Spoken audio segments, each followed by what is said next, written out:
Hello friends, welcome back to my channel passion for literature. और आज इस video में हम बात करेंगे एक और इम्पोर्टेंट क्वेश्चन को, उसकी डिटेल एनालिसिस आज इस वीडियो में हम करेंगे। और ये जो क्वेश्चन है ये है दिसंबर 2023 का क्वेश्चन है, यूजीसी नेट का क्वेश्चन है। और जितने भी इसमें राइटर्स पूछे गए उनके वर्क्स, उनके बारे में आज हम इस वीडियो में बात करेंगे। तो उससे पहले एक इम्पोर्टेंट इंफॉर्मेशन मैं शेयर करती हूँ कि मेरे जो चैनल है उस पे यूजीसी नेट के लास्ट ईयर क्वेश्चंस की एक क्विज मैंने जो है वो शुरू कर रखी है। और उस पे अभी तक 170 क्वेश्चंस मैंने डाल दिए हैं और वो टोटली फ्री है, आप उसको जाके सोल्व कर सकते हो। तो वो आपके लिए काफी हेल्पफुल रहेगी यूजीसी नेट की प्रिपरेशन के लिए। तो लास्ट ईयर के लास्ट 4 और 5 इयर्स के जितने भी वो मैंने डाल दिए हैं और उनके आंसर से रिलेटेड भी मैंने 2 और 3 लाइंस जो है वो मैंने डाल दी हैं ताकि क्वेश्चन आपको अच्छे से याद रहे। तो क्वेश्चन जो यूजीसी नेट ने दिसंबर 2023 के अंदर जो पूछा था वो ये था, आपको बेसिकली मैच करना था वर्क्स और उनके ऑथर्स के साथ। फर्स्ट वर्क था द कोलैबोरेटर, सेकंड वर्क था the garden of solitude, third था रोल ऑफ ऑनर और नेक्स्ट वर्क था द हाफ मदर। और जो राइटर्स आपको मिले थे वो थे अमनदीप संधू, सेकंड थे शहनाज बशीर, उसके बाद नेक्स्ट थे सिद्धार्था गीगू और उसके बाद थे मिर्जा वाहिद। ये आपको राइटर्स मिले थे और इनके वर्क्स थे और ये आपको मैच करने थे। तो आज इन चारों को और इनके वर्क्स को आज इस वीडियो में हम देखते हैं। सबसे पहले बात करते हैं मिर्जा वाहिद की। मिर्जा वाहिद कौन है? Mirza Wahid is a British Kashmiri novelist. Basically ये ब्रिटिश कश्मीरी नॉवलिस्ट है। ये बोर्न हुए थे और बड़े हुए थे श्रीनगर के अंदर, लेकिन अब फिलहाल वो लंदन में रहते हैं। इनकी जो बुक्स हैं वो हैं, उनके जो नॉवेल्स हैं वो हैं, फर्स्ट इनका नॉवल था द कोलैबोरेटर, जिसके ऊपर यूजीसी नेट ने क्वेश्चन पूछा था, जो कि पब्लिश हुआ था 2012 के अंदर।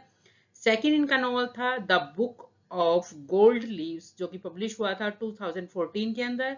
और थर्ड इनका नॉवल था टेल हर एवरीथिंग, जो कि पब्लिश हुआ था 2019 के अंदर। तो ये बेसिकली एक ब्रिटिश कश्मीरी नॉवलिस्ट हैं और ये इनके वर्क्स हैं। तो अब देखते हैं कि द कोलैबोरेटर जो है उसकी एक्चुअली क्या स्टोरी है। 2-3 लाइनों में हम देख लेते हैं। The collaborator is the 2011 debut novel by Mirza Wahid. ये जो नॉवल था ये मिर्जा वाहिद का सबसे पहला नॉवल था जो कि उन्होंने 2011 में राइट किया था। The novel is set on Indian side of line of control that separate Indian Kashmir from the Pakistan Kashmir। और ये जो नॉवल की सेटिंग जो है वो लाइन ऑफ कंट्रोल दिखा रखी है, जहां जो कि सेपरेट करती है इंडियन कश्मीर को और पाकिस्तान कश्मीर की। The first Persian narrator is a young man who ends up working for the young army, counting the number of dead militants killed in encounter with the Indian army। और ये story जो है narrate करता है एक young man जो कि काम करता है इंडियन आर्मी के लिए, और उसका काम होता है कि जो डेड मिलिटेंट्स होते हैं, आतंकवादी होते हैं, उनको जो है काउंट करने का काम होता है इसका। The book The Collaborator was features in 2011 Books of the Year in the Telegraph, The New Statesman, Business Standard and Telegraph India। और इस बुक को बुक ऑफ द ईयर के अंदर जो है काउंट किया गया है इन सारे जो मैगजीन्स हैं उनके अंदर, न्यूज़पेपर्स के अंदर। It was also 2011 guardian first book award finalist. और गार्जियन बुक के अंदर जो है फाइनलिस्ट बुक का अवार्ड भी जो है वो फाइनलिस्ट थी ये बुक भी। And short listed for the 2011 शक्ति भट्ट फर्स्ट बुक प्राइज। और शक्ति भट्ट फर्स्ट बुक प्राइज के अंदर ये शॉर्ट लिस्टेड थी द कोलैबोरेटर। तो ये वर्क था और ये मिर्जा वाहिद जो है इसके राइटर थे। तो ये था इसका फर्स्ट मैचिंग। उसके बाद सेकंड जो था वो जो राइटर है वो है सिद्धार्था गीगू। और ये बोर्न हुए थे 1974 के अंदर श्रीनगर जम्मू एंड कश्मीर के बोर्न हुए थे। और बेसिकली ये भी एक इंडियन ऑथर हैं और फिल्म मेकर भी हैं। He studied English literature in new Delhi. New Delhi से उन्होंने इंग्लिश लिटरेचर स्टडी किया है। He is the author of 2 books of fiction. Fiction की 2 बुक्स इन्होंने लिखी है, द गार्डन ऑफ सॉलिट्यूड 2011। और क्वेश्चन यही था कि गार्डन ऑफ सॉलिट्यूड इनका वर्क दिया गया था, प्लस आपको मैच करना था। तो ये सिद्धार्थ गीगू का जो वर्क था वो था द गार्डन ऑफ सॉलिट्यूड, जो कि पब्लिश हुआ था 2011 में। और इनका दूसरा फिक्शनल वर्क है a fistful of earth and other stories. ये एक उनका और वर्क है जो पब्लिश हुआ था 2015 के अंदर। उसके बाद ये इनके जो वर्क है ये लॉन्ग लिस्टेड हुए थे। ये किसके लिए? Frank O'Connor international short story award के लिए, जो कि 2015 में था। उसके लिए ये जो वर्क था इनका a fistful of earth and other story, ये लॉन्ग लिस्टेड हुआ था इस अवार्ड के लिए। उसके बाद इनकी शॉर्ट स्टोरी है द अम्ब्रेला मैन, और इसको जो था वो मिला था कॉमनवेल्थ शॉर्ट स्टोरी प्राइज मिला था इनको 2015 का, एशिया का। उसके बाद उनकी दो बुक्स हैं और पोएम्स की, fall and other poems and reflections. ये दो उनकी बुक्स हैं, were publish by writers workshop Kerala. ये यहाँ पे सॉरी कोलकाता के जो राइटर्स वर्कशॉप है वहां पे ये पब्लिश हुई थी। उसके बाद जो इनकी राइटिंग्स है बहुत सारी लिटरेरी मैगजीन के अंदर पब्लिश हुई थी। और जो गीगू है उन्होंने टू शॉर्ट फिल्म जो है टू शॉर्ट फिल्म्स जो है वो भी इन्होंने राइट की है और डायरेक्ट की है। दो पहली है द लास्ट डे, जिसके अंदर दिखाया गया है कश्मीरी पंडित का एग्जाइल दिखाया गया है 1980s का। और इसके साथ ये जो लास्ट डे इनकी जो ये शॉर्ट फिल्म थी वो सिलेक्टेड हुई थी 6th international documentary and short film festival, जो केरला में हुआ था फिल्म फेस्टिवल। उसके अंदर भी इस शॉर्ट फिल्म को इंक्लूड किया गया था। उसके बाद नेक्स्ट इनकी शॉर्ट फिल्म है गुड बाय मे फ्लाई। ये भी जो है जो केरला में ही फिल्म फेस्टिवल हुआ था उसके अंदर भी इसका सिलेक्शन हुआ था। उसके बाद इनकी बात करते हैं जो इनका वर्क यूजीसी नेट ने पूछा था, the garden of solitude. The garden of solitude is a tale of Kashmiri Pandit family driven from the valley in the wake of arm insurgency and political turmoil. यानी जब जो वहां पे राजनीतिक उपद्रव हुआ था तो वहां पे कश्मीरी पंडित की एक स्टोरी है और किस तरह से उनको वैली जो उनका घर था वो छोड़ के जाना पड़ता है और जम्मू में आना पड़ता है। ये स्टोरी है एक यंग पंडित बॉय की, श्रीधर की जो है ये स्टोरी है।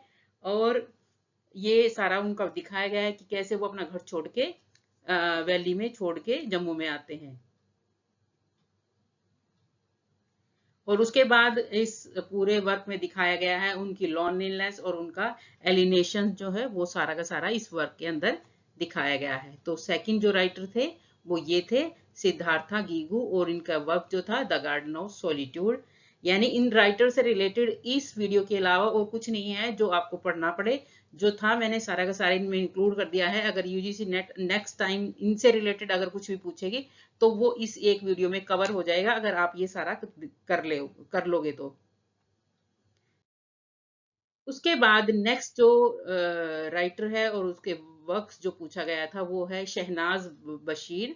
और बेसिकली ये भी एक कश्मीरी नॉवलिस्ट हैं और ये बॉर्न हुए थे जम्मू एंड कश्मीर में। और इन्होंने अपनी फेलोशिप जो है वो की है यूमास जो है यूनिवर्सिटी ऑफ यूमास यानी लंदन में, और वहीं पे ये जो है टीचिंग करते हैं, वहीं पे पढ़ाते हैं। और यूमास में जाने से पहले, वहां पे पढ़ाने से पहले ये कश्मीर की सेंट्रल यूनिवर्सिटी में पढ़ाते थे।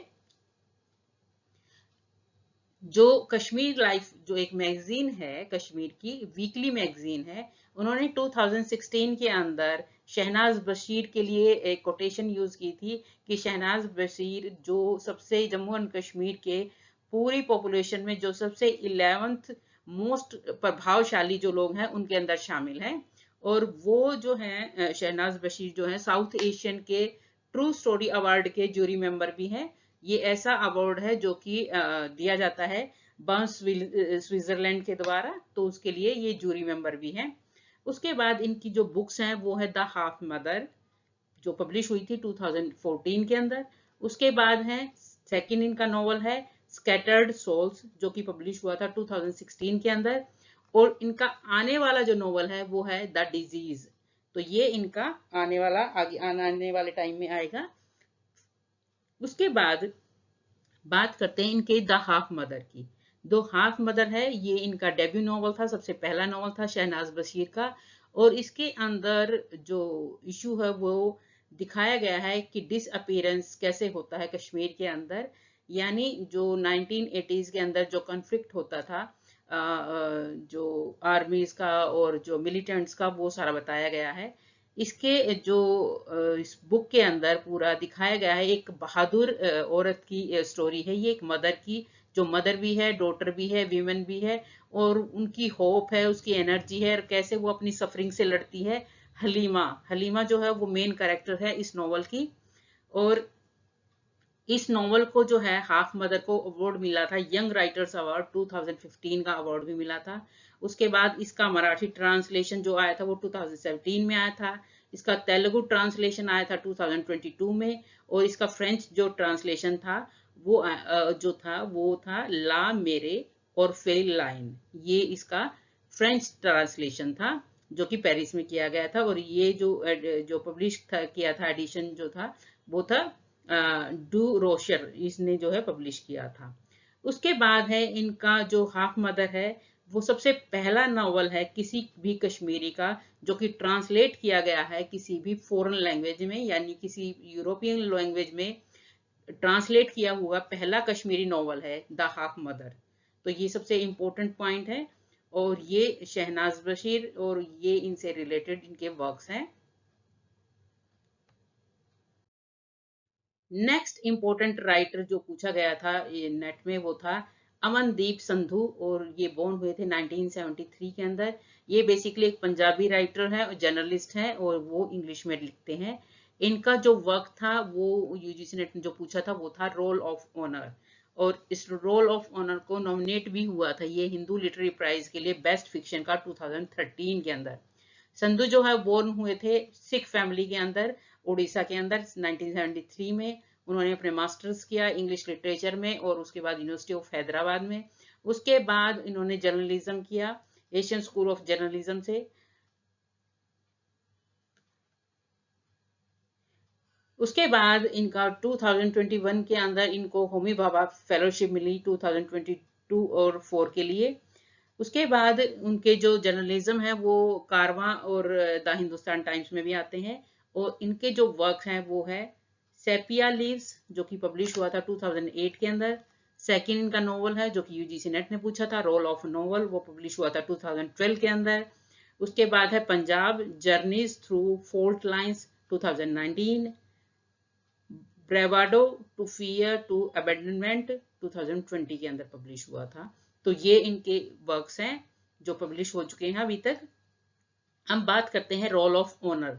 रोल ऑफ नॉवल जो है वो एक सेमी ऑटोबायोग्राफिकल नॉवल है इनका। और ये स्टोरी बताता है, अप्पू अप्पू की स्टोरी इसके अंदर है। वो एक मिलिट्री बोर्डिंग स्कूल के अंदर पढ़ता है, जैसाबाद, जो कि पंजाब में है, एक फिक्शनल टाउन बना रखा है, और पंजाब वहां पे पढ़ता है। 1984 का जो है ऑपरेशन ब्लू स्टार जो हुआ था उसके बाद की स्टोरी दिखा रखी है। इंडियन आर्मी जो है वो कैसे अरेस्ट कर रही है, और उसके बाद अप्पू जो है वो घर वापस आता है स्कूल से। और उसका जो है लाइफ में उसको तीन ही चीजें हैं जो उसको करनी है, जिसके बारे में वो सोचता है। सबसे पहला है कि यहाँ से पास आउट करना है, दूसरा उसको किसी तरह भी नेशनल डिफेंस एकेडमी में एडमिशन लेना है, और क्लास के अंदर उसको चार्ज चाहिए। ये तीन उसकी मेन ख्वाहिशें हैं अप्पू की। मेन कैरेक्टर है अप्पू। और ये जो है नॉवल ट्रांसलेट किया गया है पंजाबी में, और पंजाबी में ट्रांसलेट किया है दलजीत अमी ने। और इसका जो टाइटल रखा है पंजाबी में वो रखा है गवाह दे फना होन तो फिलियान, फिली पहिलान पहिलान। तो ये इसका पंजाबी टाइटल है। तो ये चार राइटर्स यूजीसी नेट ने 2023 के अंदर आपसे पूछे थे, और ये वर्क्स के साथ मैच करना था। तो आई होप स्टूडेंट्स ये वीडियो आपके लिए काफी हेल्पफुल रहेगा यूजीसी नेट के लिए। तो please do like share and subscribe my channel passion for literature. Thank you.